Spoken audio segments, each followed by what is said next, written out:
Hi, I'm Dave from Military Antiques Toronto, and today I'll be showing you some of the items that came in the past, well, day. Some I picked up at the show today, not a lot, and some walked in from a museum, some from some collectors, so it's all good. It's just more stuff, and well, let's see what we have. You know, this is what happens when things aren't taken care of. A bunch of these bayonets were not taken care of. Thusly, we have half a scabbard. So as I pull that off, I got the throat. Ross rifle bayonet scabbard, great, yep, but it's not taken care of. So now I have to, well, I'll sell it like this, but I'll throw this with it. It'll get photoed with it and sold with it, but unfortunately, you know, it wasn't taken care of, so you lost part of it. It is what it is, as people keep telling me, supposedly. So there's that, as I try and put stuff safely away. I picked up this, this is a armband for the reunions after the war, this is 46 Battalion. So this would be part of an armband or stuck on a beret, which they did also. So there's the front of it. Notice it's just a screen printed 46. Nothing tremendously scarce in the sense of, like, you know, they didn't embroider it, they just mass produced them. And then you can see the back right there. So, you know, it's okay. It's all good. I already know this is sold already because my employee has a collecting problem, don't we all? So I'll put that off to the side for him. I like this, so I bought it. So RCMP, wartime, late war crest. Of course, they use this crown up to 57. So you know what? It's a jacket crest, sports jacket, whatever you'd like. It's not bullion wire, but I just liked it, so I bought it. So it's a nice screen printed piece. It's neat. It's not, you know, it's not something that you find every day. So whatever, I just bought it. It's just more stuff to list on the website, right? Then there's a RCR belt buckle, nothing special, it's post-war.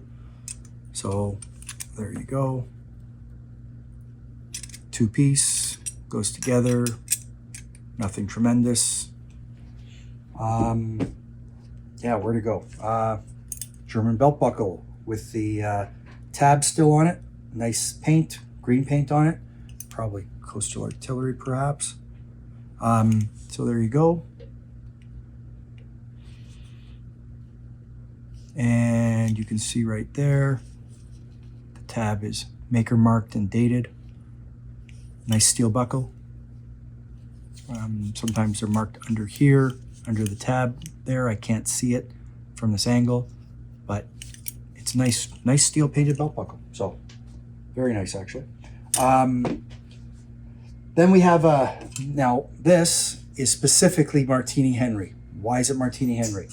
It's got a smaller diameter for the throat for going on the rifle, but more importantly, it's got these two brass studs, which aren't the best to see in this picture because this, again, was not taken care of very well.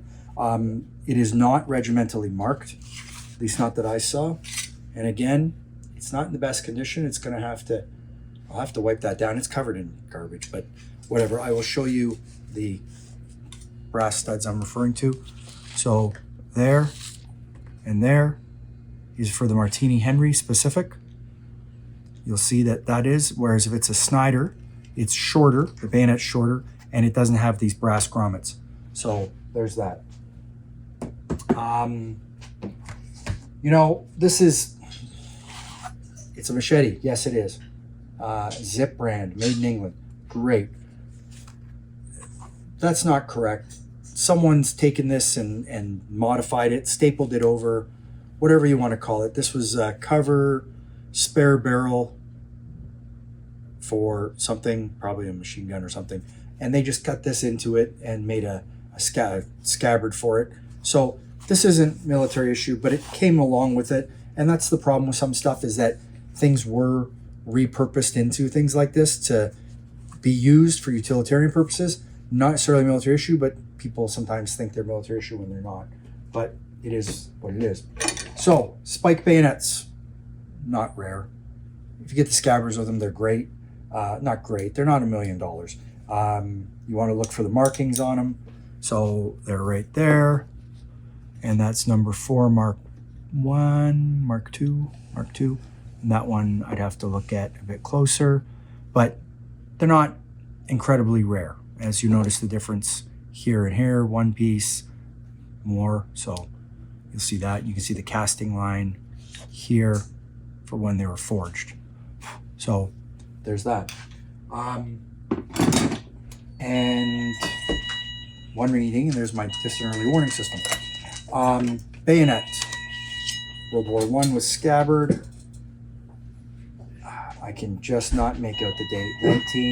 1907 probably. It's been sharpened with the scabbard. Here, I'll show you. Right there. So there you go. There you are. And everybody started showing up from the show because they want to now see what I have. So, give me a minute. Step back. Step back. Camera. Oh yes, I'm recording something. Sorry. Give me a minute. No problem. So, another World War I bayonet. This one doesn't have a scabbard. And then, we get all these guys from Quebec in, and they can't seem to be quiet. Yeah, there you go. It's all good. So, another bayonet, not taken care of. Beaten to snot, like really badly taken care of. You can see it's all rusted out on the, it's got crap all over the scabbard.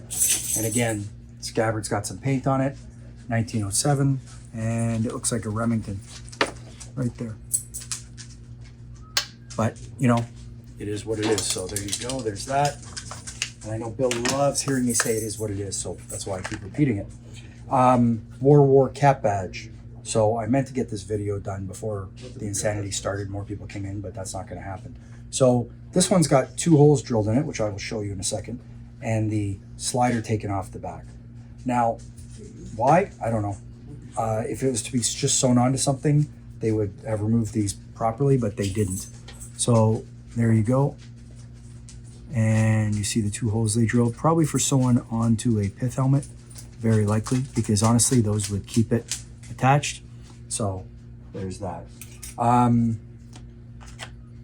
Canadian Police cap badge, used for a hat instead of for a helmet. Normally you find the helmet plates, but you don't find the cap badges as much. And if you look on the back, you'll see the fold over lugs, which is obviously for a cap.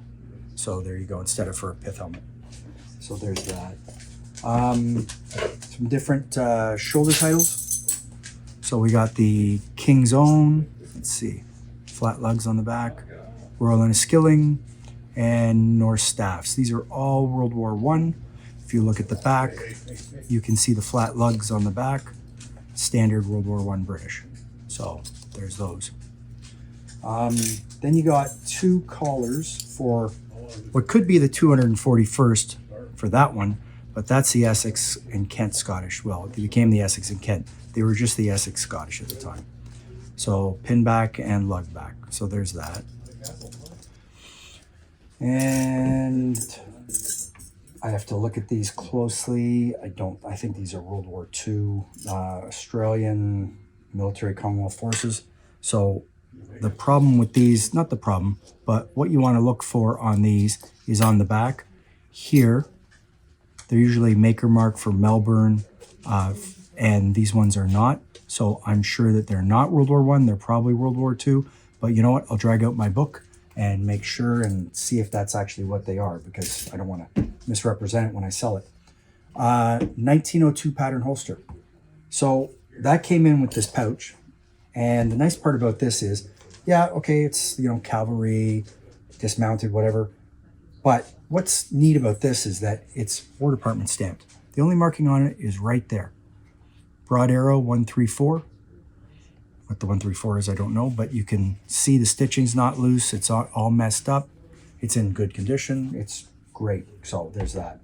Then a 1902 pattern ammo pouch. This obviously came out of a museum because it has a museum number in it.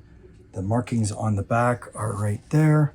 And someone was nice enough to write up for me that HGR is Hepburn, Gale, and Ross, which of course I did not know, but now you do know. So, or I would have known if I looked it up, but I didn't look it up. Some artillery collars, nothing tremendous there. Some majors, crowns, nothing special there. Inniskilling Fusiliers cap badge. So I'm going to tell you that's probably World War I.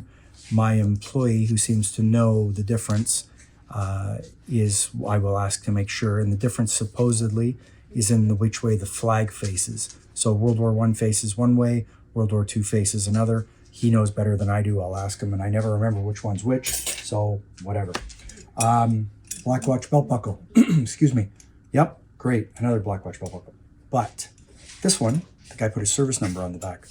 So right there is a service number, and if I remember correctly, that's a Korean War service number. So I will look that up. That's researchable. So that's cool.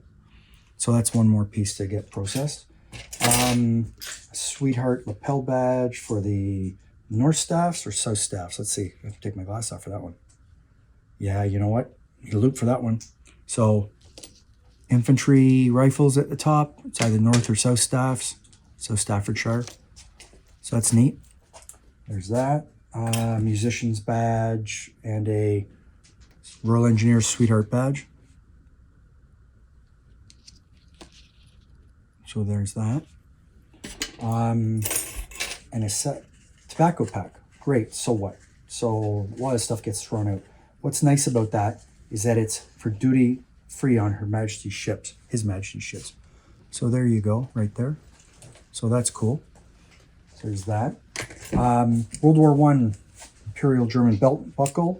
Oh, let's see, is that marked, the unit? No. But it's got the tab on it still. Nothing incredibly rare, but neat piece. Not something that turns up every day, but they're not incredibly scarce. Cigarette tin, rations. So I didn't even open it, but I know there's nothing in it. There you go. See, nothing in it. What's nice is that this is for ration cigarettes. I assume ration cigarettes, but it's nice because you got the tin. You never find the tins. I think I have one, of course, having said that, but that's neat. Some World War I German, between the wars, German shooting awards. That's hunting. 1932.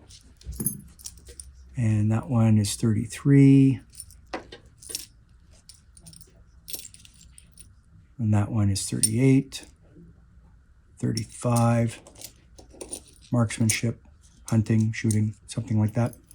So there's all of those, which I'll have to get processed and listed. And a cockade for a German hat, so nothing rare there. This is cool. It's post-war, but it's like a wartime blood chit. So, as you can tell, it's British. And there you go. And, we should make shirts like this. It says, be very courteous and polite at all times, which is what they are obviously using. I think someone should print that on a shirt and sell it these days. That would be a good idea. It would probably sell. Here, read that. Am I guilty of that sometimes? Sure.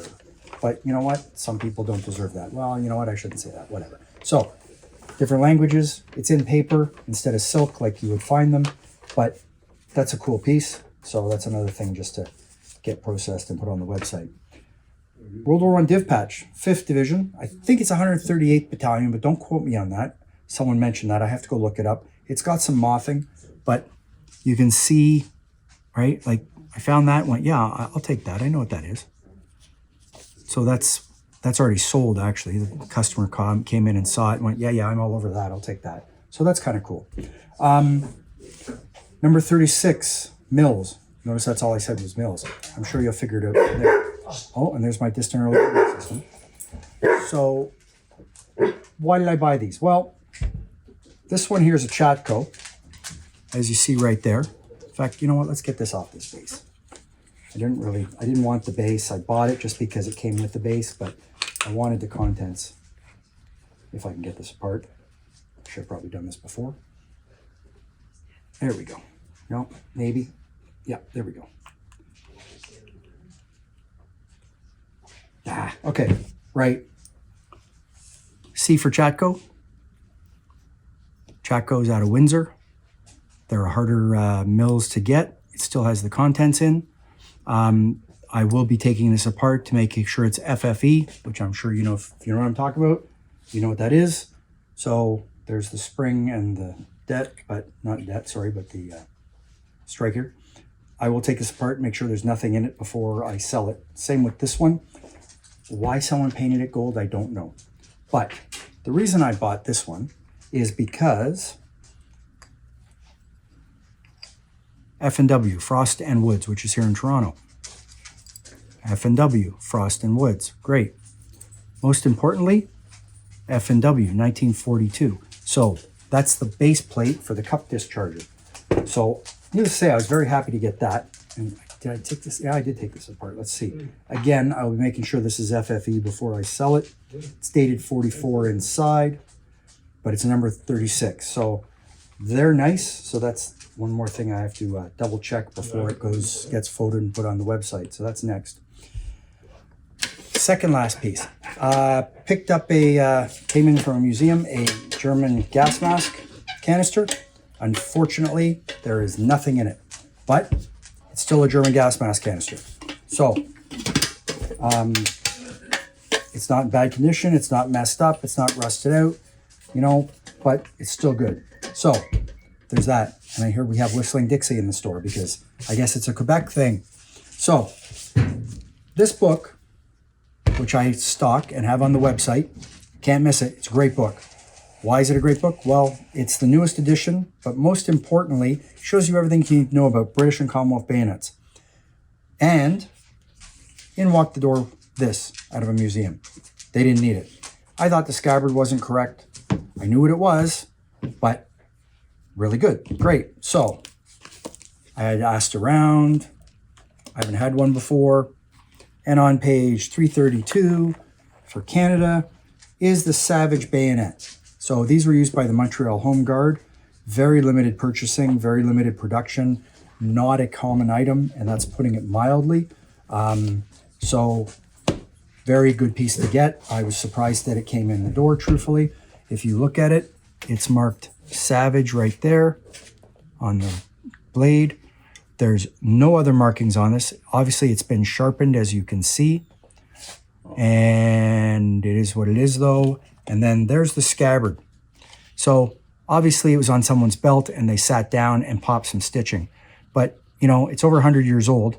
There's no other markings on this scabbard, unless I'm blind, but I don't think so. And unfortunately, you know, it is what it is, but it's still a rare piece to find on the loose these days. So that's it for today. Follow me on YouTube, Instagram, Facebook. Check out my website, militaryantiquestoronto.com. And you know what? You never know what we're going to get in the door because I have a pile more videos to make. And I don't know if there's enough time today because, you know, 5 o'clock coming quicker than you think. So anyways, hope you have a good day. Take care. Bye.